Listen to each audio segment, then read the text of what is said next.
لا يقان أو طرفنا وايهاي خلينا نقصو كوري نك وينا يا نهي الميسا جاستو نقصو كوري.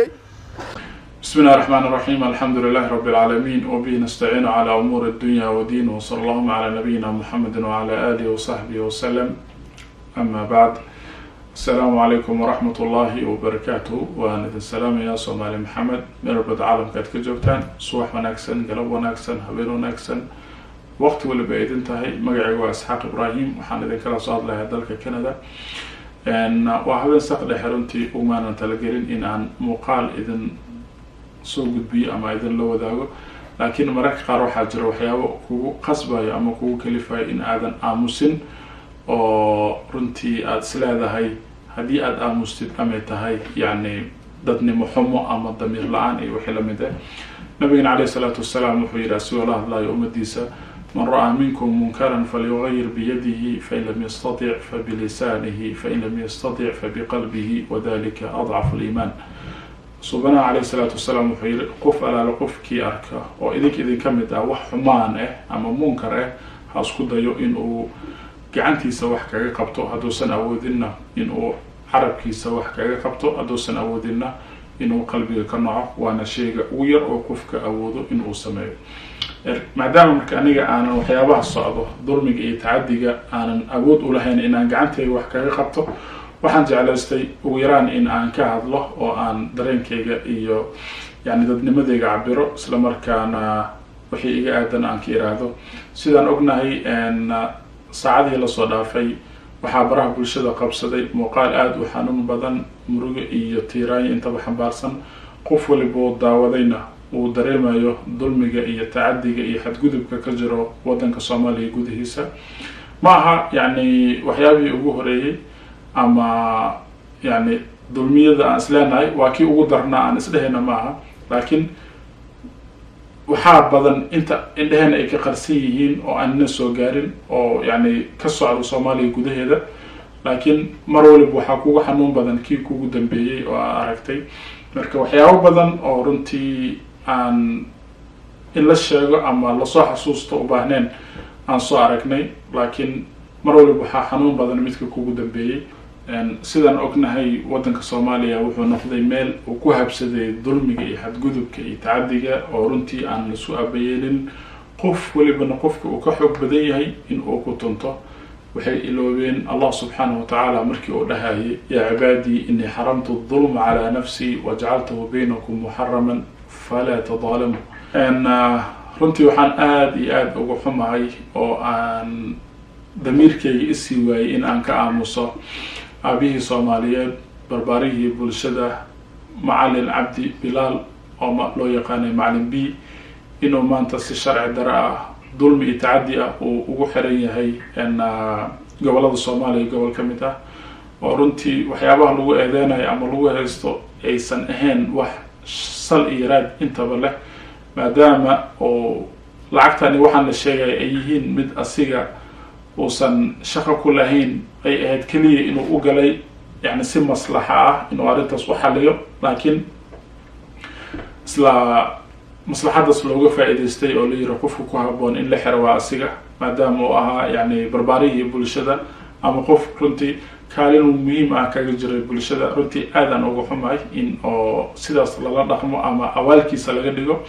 laga yaabo dadka xiranaya ama dadku uu xiran yahay laftirkooda caruurtooda inuu wax soo baray ama qaarkood inuu ayaga wax soo baray, laakiin maanta ay runtii abaalgudkiisa ay ka dhigeen in ay xiraan oo kula dhaqmaan sida xayawaanadii oo kale.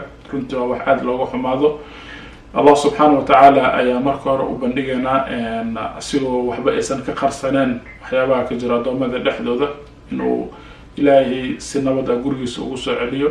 tan labaadna bulshada Soomaaliyeed runtii waxaan ka codsanahay inay arrintaas ay u kacaan oo aysan u kala istaagin, khaasatan ardaydii iyo dadkii asiga uu gacantiisa wax ku soo baray oo runtii aanan hal iyo laba ahayn 50 sano ka badan ayuu arday soo saarayay sanad waliba iyo maalin waliba.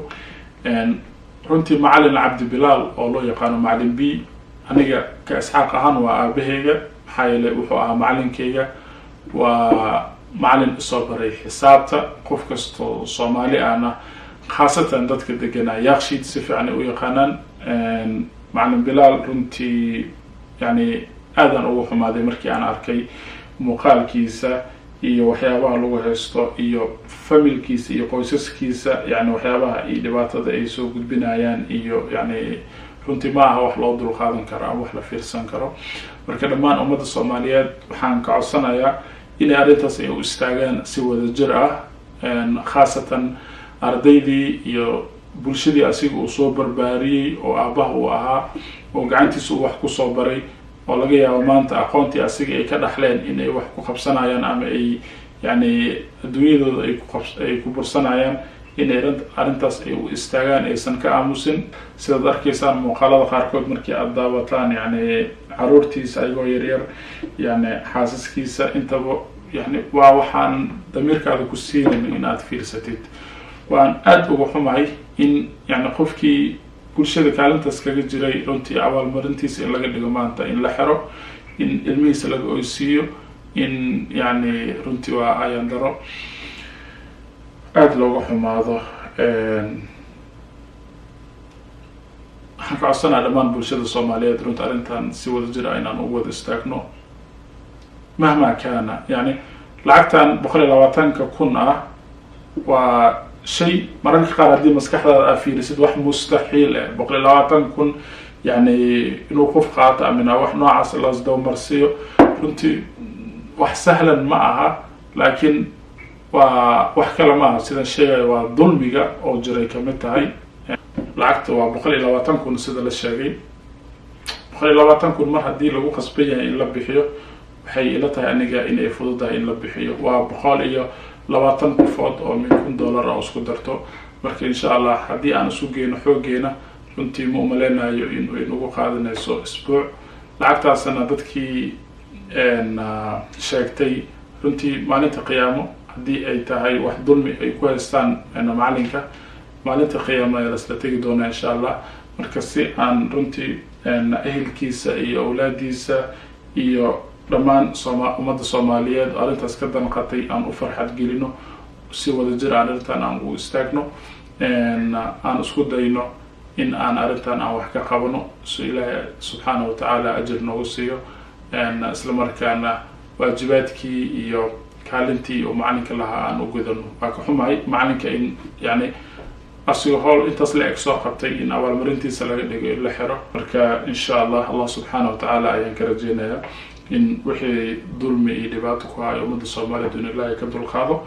marka waa rajeynaa in falcelin fiican ay kasoo bixi doonto, qof walba muuqaalkan daawado fikirkiisa iyo aragtidiisana uu kasoo dhiiban doono sida macalinka ama aabaheena aan wax ugu qaban lahayn insha Allah.